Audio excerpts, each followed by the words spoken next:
Hey, Shalom, guys. Welcome to another episode of Messiah in the Feast. Today, we're going to be talking about the Feast of Unleavened Bread. Now, this can be found in Leviticus chapter 26, verses 6 through 8, and this is what it says. Then on the 15th day of the same month, there is a feast of unleavened bread to the Lord. For 7 days you shall eat unleavened bread. On the first day you shall have a holy convocation. You shall not do any laborious work, but for 7 days you shall present an offering by fire to the Lord. On the seventh day is the holy convocation. You shall not do any laborious work. Now, since the biblical day begins at sunset, the 15th day of the month begins just a few hours after the Passover sacrifice on Nisan 14.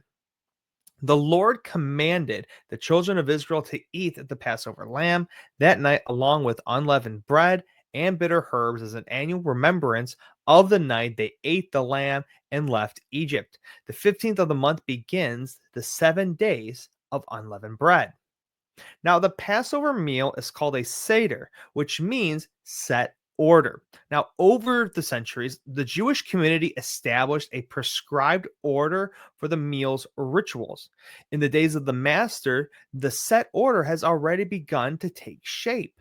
The Master's last meal with his disciples incorporated the ritual elements common to the traditional Jewish Passover Seder.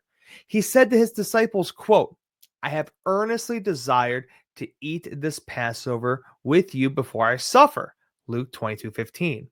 Then he took and shared the ritual cups, the Kiddush, in Luke 22:17 and 20, dipped a vegetable into a dish of vinegar, the karpas, Matthew 26:23, performed a washing, the ratzah, John 13:5, broke the bread, hamotzi, Luke 22:19, combined unleavened bread with the Passover lamb, the korach, John 13:26, sang a hymn, the Hallel, in Matthew 26:30, and offered a long closing drers, the Derech Hamazon in John 17. All of these elements are Passover Seder rituals. Now, the Passover Seder meal takes place at the beginning of the 7-day festival of the unleavened bread. The Torah calls the 14th day of the month Passover and the 7th day festival, which begins on the 15th day of the month, the festival of unleavened bread. Jewish terminology, however, refers to the 14th day of the month as Passover Eve, Erev Pesach, and the ensuing 7-day festival as Passover. The first and seventh days of the festival, Nisan 15 and Nisan 21, are special Sabbath days, Yom Tov. The first day of the festival commemorates the exodus from Egypt. The seventh day of the festival commemorates the crossing of the Red Sea. Now, the Torah requires the removal from the home of all leaven and all things leavened prior to the beginning of Passover. Throughout the entire 7 days of the festival, the Jewish people must eat matzah or unleavened bread and abstain from things leavened. In the Torah, leaven represents corruption and decomposition. Unleavened bread, free from the fermentation process, represents incorruptibility. We could have called the Feast of Unleavened Bread the Festival of Incorruptibility.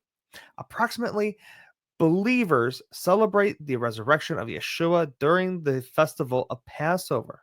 Yeshua kept the anointed by exchanging his corruptible flesh for incorruptible flesh during the Svalv, the exchangeable mortal for the immortal. Quote, he whom God raised did not undergo decay. Acts 13:37. Now, during this appointed time of the festival of uncorruptibility, the women discovered the empty tomb, and the risen Yeshua appeared in the midst of his bewildered disciples. Amen. So not only do we remember the bitter herbs and the bread that wasn't enough time to fully ferment, but because of that, it has the foreshadows there. Just as leaven represents sin, with us not taking part of it, putting our faith into Yeshua, we also it's a shadow showing us, the believers, of the incorruptible body that we will inherit and that we will be with the Messiah. Just as his perfect body is, ours will be also. I hope you enjoyed this video. Please like, share, subscribe, and I'll see you guys in the next one. Shalom.